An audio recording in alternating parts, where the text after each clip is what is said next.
and flows on downstream. Water temperature out of the turbines averages 53 to 55 degrees. Oh, cold. The water's cold. You'll notice the roofs of both buildings appear to have wires coming out of them. This is called the takeoff structure. From the takeoff structure, the wires carry the electricity over the canyon walls at 230,000 volts.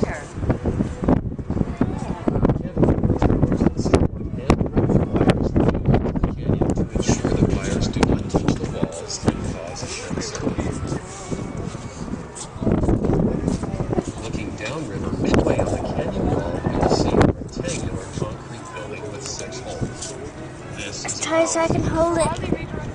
Try so I can hold it. one on each side of the canyon.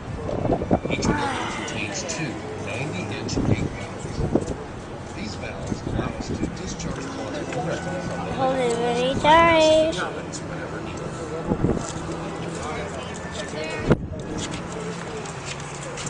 Above the valve houses, stretching across the canyon, are 6 3.5-inch diameter cables.